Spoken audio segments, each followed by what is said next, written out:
Olá, começa agora a última edição, programa da TVEJA que destaca as principais reportagens da revista que está chegando aos nossos assinantes, às bancas e aos tablets. Ao meu lado estão o editor de Brasil Pedro Dias Leite e o editor de Internacional Duda Teixeira. Esta semana a Veja traz na capa a notícia de mais uma mega delação, desta vez da Camargo Corrêa. Pedro, é outra delação do fim do mundo? Sim, Fernanda, é outra delação do fim do mundo. Para o leitor se localizar em meio a tantas delações, lá nos primórdios da Lava Jato, 2 executivos da Camargo Corrêa chegaram a fazer uma delação. Contaram ali o que achavam que era importante. Só que aí houve várias outras delações, como a da Odebrecht, a primeira delação do fim do mundo, e a do Sérgio Machado, ex-presidente da Transpetro, que contou várias coisas que a Camargo Corrêa não tinha contado. Então, essa outra mega delação é conhecida como a delação do recall da Camargo Corrêa. O Daniel Pereira, o repórter da Escola de Brasília, teve acesso a algumas partes desse conteúdo e ela tem números tão grandiosos quanto os da Odebrecht. A Odebrecht era a maior empreiteira do Brasil antes da Lava Jato, a Camargo era a terceira. Tá. Então, são basicamente 200 políticos envolvidos e vários desses personagens são os mesmos daquela época das outras delações. Então, o presidente Michel Temer aparece, o ministro Gilberto Kassab aparece e muitos outros personagens. Também, que tá sempre Palocci, que está sempre em todas as histórias. E uma coisa que é interessante na Camargo Corrêa tinham sido só 2 executivos que tinham sido presos e fechado a delação. Agora vai ser um escândalo ali de proporções odebrechianas também na Camargo. Então vão pegar vários altos executivos que até agora estavam totalmente fora do radar, inclusive ex-presidentes do Conselho de Administração da empreiteira, que vão ter que entrar na dança, falar com o Ministério Público e contar o que sabem. Descobriram já uma conta em Andorra que era usada para pagar propina e que não tinha aparecido na primeira delação. Então, assim, ainda está tudo em negociação, mas caminha para se fechar. E quando for fechado, vem aí outro abalo de proporções sísmicas para valer, grandes na política brasileira e no mundo empresarial. Inclusive, a matéria conta fala de ressuscitar a Castelo de Areia, né? Que é outra... Exato. Ali, acho que na historiografia da impunidade brasileira, Castelo de Areia tem um lugar de destaque. Para quem não lembra, em 2009 teve uma grande operação da Polícia Federal cujo alvo principal era Camargo Corrêa. Tinha um monte de planilha com nome de político, comprovante de depósito.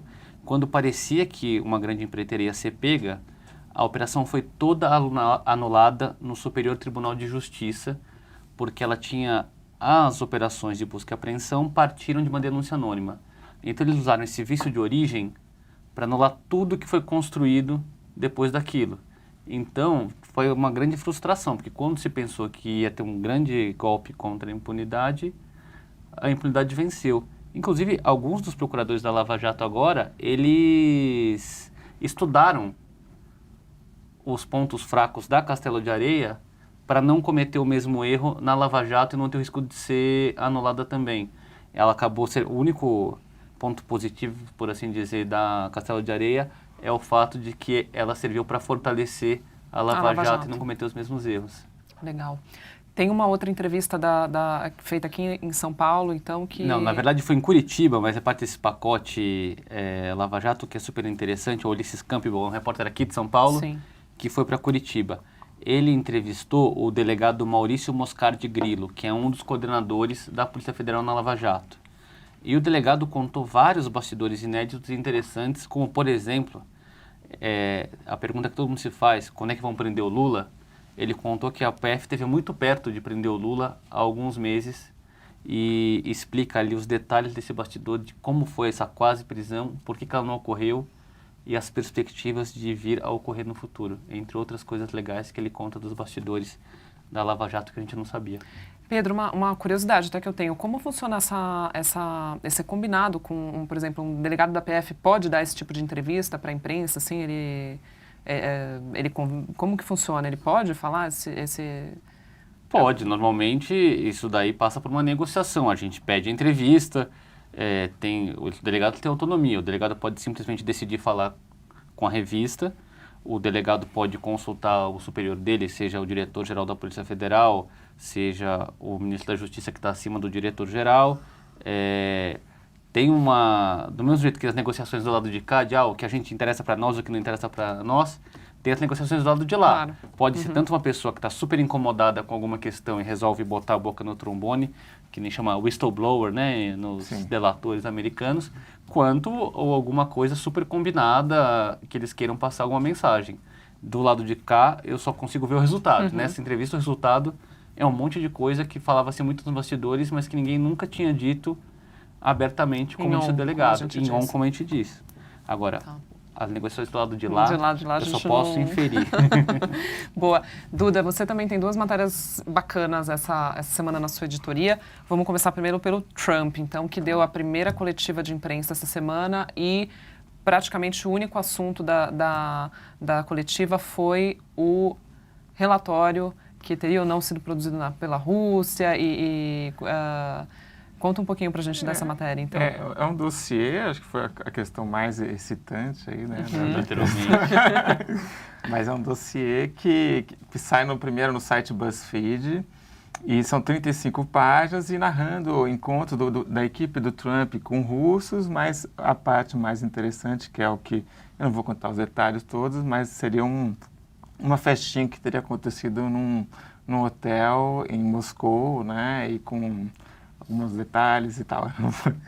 Não vou contar, senão vocês não vão ler, né? Na verdade, foi produzido no próprio Estados Unidos, né? Para um jornalista de Wall Street, se eu não me engano. Não, por um jornal...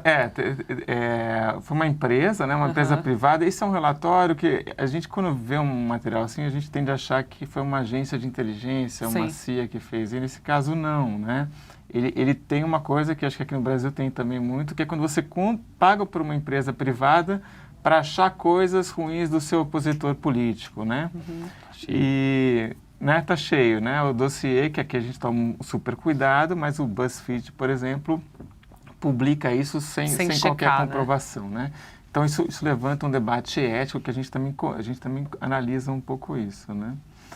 E a gente tem uma matéria de Mossul que é um super especial aí, que a gente tem 8 páginas, né? Feita pelo André Lyon, né? O André Lyon, que é de Botucatu, ele é brasileiro, né? Ganhou já prêmios aí um prêmio que é o Robert Capa de fotografia, que é um prêmio mundial, né? E o Lyon é o tipo do cara que gosta de ir para esses lugares problemáticos, né? Esse prêmio que ele ganhou foi na Líbia, um material que ele fez. E agora ele foi para Mossul, que é essa cidade no norte do Iraque, que foi conquistada pelo Estado Islâmico em 2004, e agora você tem diversas forças tentando retomar essa cidade, né? O Lyon, além ele escreve o texto, né? Ou então o texto tem narrativas que são surpreendentes. O texto e as imagens são dele. E as imagens são dele. E, enfim, tem vários diferenciais dessa matéria. Um deles é que ele segue com as forças que são as milícias xiitas, né, que são patrocinadas pelo Irã. Geralmente a cobertura da imprensa vai muito pelos peshmerga, pelo exército iraquiano, que estão mais próximos do Ocidente, né? O Lyon não. O Lyon ele traz um material e entrevistas e fotos. A gente até está vendo algum vídeo que também ele produziu durante essa cobertura, né, que ele foi fazer. Nossa, é combate mesmo. Literalmente, né? No meio do tiroteio ali, né? Ele fica a uns 2,5 km de onde está o Estado Islâmico, né? A gente também vai ter um vídeo que vai poder ser acessado pelo Mobile View, né? Quando coloca a câmera na matéria, né? E é surpreendente o relato que ele traz realmente, né, das conversas. O Estado Islâmico está muito acuado em Mossul, né? Está totalmente cercado, né? Na verdade, imaginava-se que eles teriam um espaço ali para escapar, e as milícias, justamente as milícias xiitas que o Lyon acompanha, é que vão fechar esse cerco total, né? Então, é um combate meio que até o fim, né? O Estado Islâmico não tem como fugir, eles resistem, carro-bomba. A ideia é eliminar até o último combatente do Estado Islâmico. Não existe negociação alguma com o Estado Islâmico, né? Enfim, eles estão lá para isso, é o que o Abu Bakr al-Baghdadi convocou, né? Venham para cá, a gente vai lutar até o fim. Lembrando que os Estados Unidos tem todo um discurso de apocalíptico, né? Então, assim, esse é o tipo de guerra até o fim mesmo, né? Tá. Legal, o vídeo que a gente acabou de acompanhar um trechinho, então vai estar disponível na íntegra no nosso site e também, como o Duda disse, no Mobile View, para quem comprar a revista, é só mirar com o celular e você será automaticamente dirigido para alguns outros vídeos, né, Duda, é isso? Sim. Legal. Então, obrigada, meninos, pela presença aqui. Obrigado. E para você que nos acompanhou, então, obrigada também. Um bom final de semana, uma boa leitura e até a semana que vem.